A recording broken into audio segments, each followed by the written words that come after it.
আজকে তোমাদের সঙ্গে শেয়ার করব আমার ঠাকুমার শ্রাদ্ধের মিনি ব্লগ এই ভিডিওতে।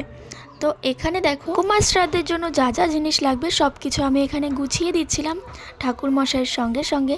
আর আমাদের ঠাকুর মশাই হলো আমাদের বাড়ির পাশেরই জেঠু। তো জেঠু আমাকে বলছিল তুই সব কিছু আমাকে একটু হাতে হাতে গুছিয়ে দে। তো জেঠুর কথা মতনই আমি সব কিছু হাতে হাতে গুছিয়ে দিচ্ছিলাম। এখানে দিয়েছিলাম 12টা কলার খোলা, তার উপরে দিয়েছিলাম 12টা পান, 12টা সুপুরি, সব কিছু দিয়ে গামছা দিয়ে আমি ঢেকে দিয়েছি। এইবার জেঠু আমাকে বলেছে যে তুলসী তলার মাটি একটু জলের ভেতরে গুলিয়ে তারপরে ঘটের উপর একটা স্বস্তিক চিহ্ন, ঘটের উপরে স্বস্তিক চিহ্ন এঁকে তার উপরে দিয়েছি 7টা আমের পল্লব, উপরে দিয়েছি একটা ডাব। কিন্তু ডাবের নিচে যে পান দিতে হতো সেটা আমি জানতাম না। তো জেঠু আমাকে সব কিছু বলে দিচ্ছিল যে এটার পরে ওটা কর, ওটার পরে ওটা কর।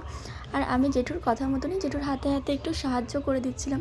আমি যেহেতু পর গোত্রে চলে গেছি তো আমাকে জেঠু বলেছিল তুই আমাকে সব কিছু গুছিয়ে দিতে পারিস। আর জেঠুর কথা মতনই আমি সব কিছু গুছিয়ে দিচ্ছিলাম এখানে। তো এখানে ডাবটা একটু সোজা করে দিতে বলছিল, কিন্তু কিভাবে যে দিতে বলছিল আমি বুঝতে পারছিলাম না। তো আমাকে বললো যে ডাবের যে শীষটা থাকে ওটা থাকে ওপরের দিকে। তো এখানে ডাবটা পেতে ঘটের উপরে তারপরে এখানে আমি বসানোর চেষ্টা করেছিলাম, কিন্তু বসছিল না ডাবটা, মানে গামছাটা বসছিল না ডাবের উপরে। তারপরে আমার বাবা একটু চেষ্টা করলো, তাও হলো না।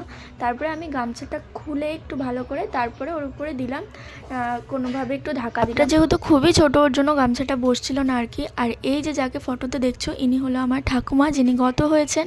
আর এই হলো আমাদের ঠাকুর মশাই, আমার জেঠু।